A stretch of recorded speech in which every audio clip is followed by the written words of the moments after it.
Bismillahirrahmanirrahim. Assalamualaikum warahmatullahi wabarakatuh. Perkenalkan, nama saya Irfan Fadlan Maulana, asal dari Sumedang.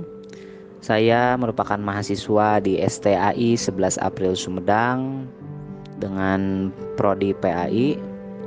Insyaallah pada kesempatan kali ini saya akan memaparkan materi tentang roja kepada Allah, bukti cinta kepada Allah, dan solusi segala permasalahan.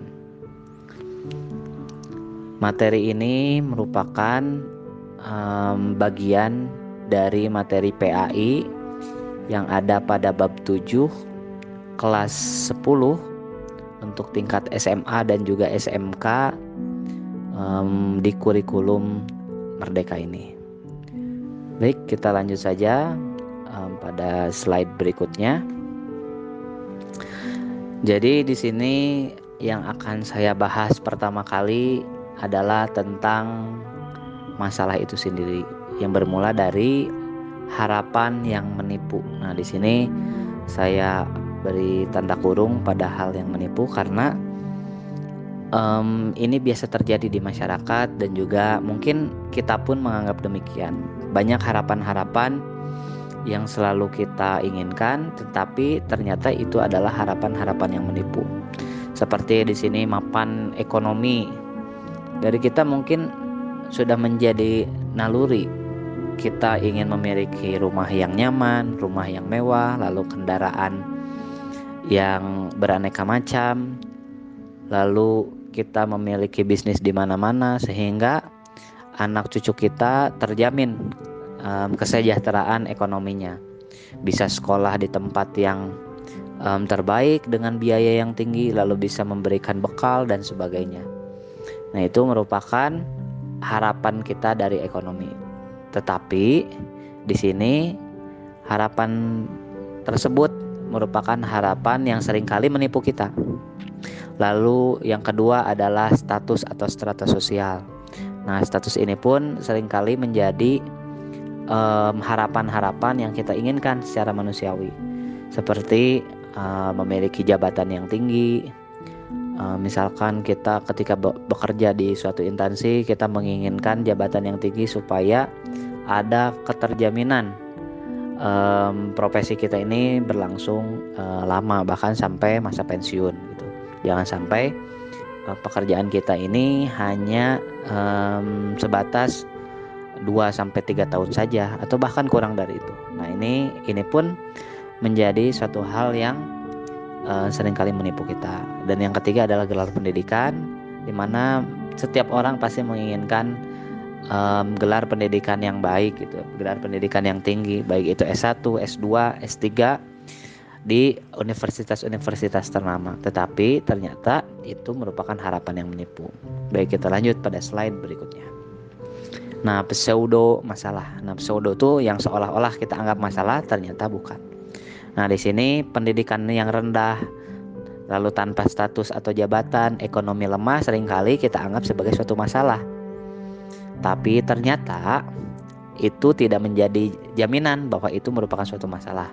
Pendidikan yang rendah belum tentu dia memiliki takdir hidup yang bermasalah juga, belum tentu, karena banyak juga orang yang memiliki pendidikan rendah tetapi memiliki penghasilan yang cukup memadai dan diberikan keluarga yang harmonis. Itu pun banyak contoh kasus yang seperti itu.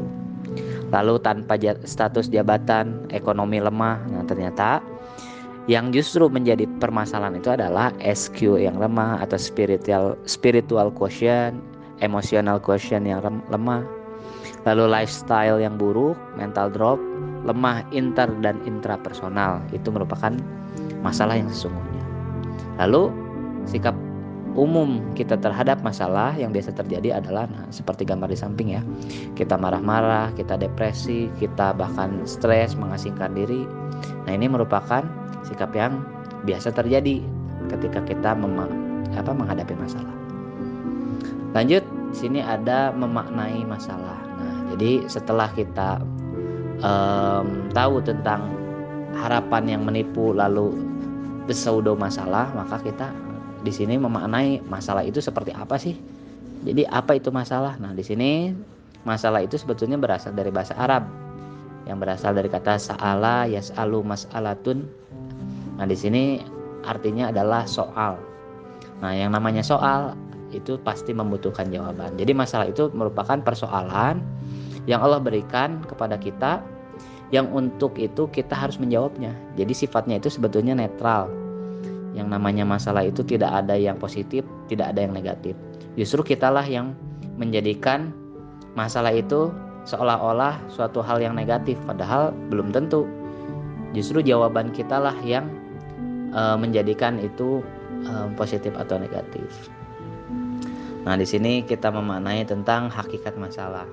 Jadi, ketika kita bisa memahami apa itu hakikat masalah, maka ketika Allah memberikan permasalahan kepada kita, kita akan lebih tenang, lebih rileks, dan juga lebih enjoy dalam menjalani kehidupan.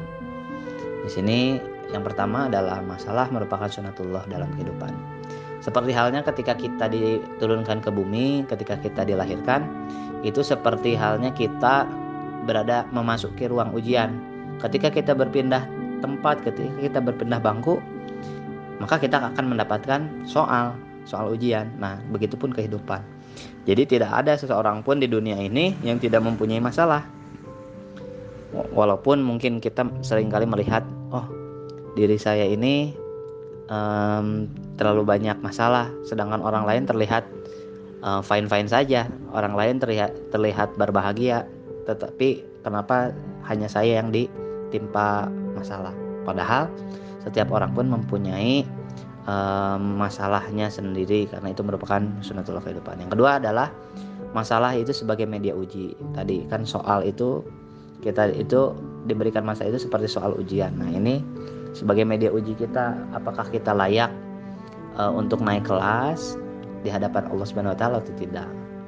Yang ketiga, hakikat masalah itu bukan sebab kehancuran. Jadi seringkali kita menganggap ketika kita diberi masalah itu seolah-olah kita akan hancur, padahal bukan. Justru ketika kita diberikan masalah itu, Allah ingin kita menjadi lebih tangguh. Kita menjadi manusia yang mempunyai kepribadian yang kuat gitu. Lalu yang keempat, media ma'rifatullah. Media ma'rifatullah ini maksudnya dengan masalah itu kita lebih mengenal Allah. Dengan masalah itu kita kembali kepada Allah yang memberikan masalah itu. Jadi dengan bermakrifat kepada Allah, kita akan senantiasa mencari makna di balik apa yang sedang kita alami, baik keadaan yang senang maupun keadaan yang tidak kita senangi.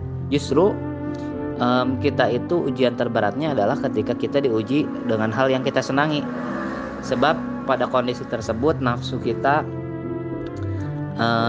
diberikan makanan, maka kita lupa untuk memahami apa maksud Allah menurunkan kenikmatan tersebut. Nah, dan yang kelima adalah pertanda cinta Allah. Ketika kita meyakini bahwa permasalahan itu adalah tanda cinta Allah kepada kita, tanda Allah itu ingin dekat dengan kita, maka kita akan menghadapi permasalahan dengan lebih rileks gitu.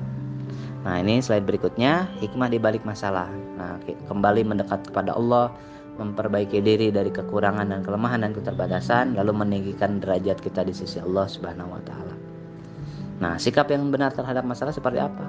Masalah plus iman. Nah, ketika kita menghadapi permasalahan lalu kita imbangi dengan iman, maka kita akan tenang. Ala bizikrillahi tatmainnul qulub. Nah, ini dalilnya.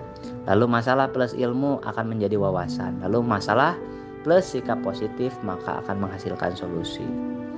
Seperti itu. Nah, ini ada habituasi atau bagaimana cara kita supaya terbiasa ketika menghadapi 1000 masalah kita tetap tenang, kita tetap berwawasan, lalu maka kita akan mendapatkan solusi. Nah, lalu kaitannya seperti apa dengan roja kepada Allah? Roja kepada Allah ini adalah sikap yang senantiasa berharap pada Allah Subhanahu wa taala dalam keadaan apapun. Harapan ini bisa berupa kebaikan di dunia maupun di akhirat. Imam Al-Ghazali mendefinisikan roja adalah pengerahan segala upaya bagi seorang hamba untuk menantikan atas hal yang dicintainya. Berharap merupakan sesuatu yang lebih baik daripada merasa takut. Itu karena hamba yang paling dekat dengan Allah SWT adalah hamba yang dicintainya. Nah, lalu kaitannya apa antara roja dengan tadi permasalahan? Ketika kita diberikan permasalahan, maka kita akan menumbuhkan rasa roja jika kita menghadapi permasalahan itu dengan keimanan.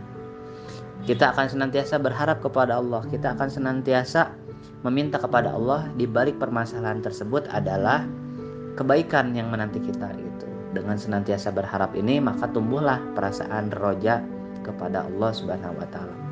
Maka perasaan ini sudah menjadi sepatutnya bagi seorang muslim dimiliki, karena di dunia ini tidak ada lagi hal yang lebih kuat, tidak ada lagi hal yang mampu membolak-balikan segala keadaan itu kecuali Allah Subhanahu wa taala. Maka dengan memahami hakikat masalah itu akan muncul sikap roja. Nah, di sini di slide berikutnya, sikap seorang muslim yang sudah tertanam sifat roja kepada Allah ini di gambar yang pertama ada orang yang menyeberangi jurang dengan santai, dengan tenang, karena dia meyakini bahwa dengan kemampuan yang dia miliki, lalu dia meyakini bahwa Allah senantiasa membantu kita, maka ujian seberat apapun akan dilalui dengan penuh keyakinan. Dan yang kedua, nah ini sebetulnya hampir bertolak belakang tetapi masih ada keterkaitan. Jika tadi penuh dengan keyakinan, nah di gambar yang kedua ini ada pria yang selalu berdoa.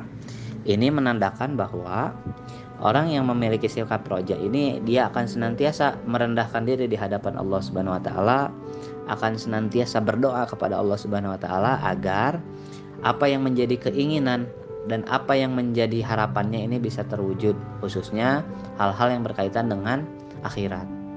Nah, di sini yang ketiga ini ada gambar tunas muda yang tumbuh di antara celah-celah aspal. Nah, ini roja itu seperti halnya harapan yang muncul ketika kita berada dalam permasalahan. Nah, itu beberapa materi yang bisa saya sampaikan tentang roja itu sebagai tanda kita cinta kepada Allah dan juga solusi dari segala permasalahan. Itu saja mungkin materi yang bisa saya sampaikan. Mohon maaf apabila ada kekurangan. Assalamualaikum warahmatullahi wabarakatuh.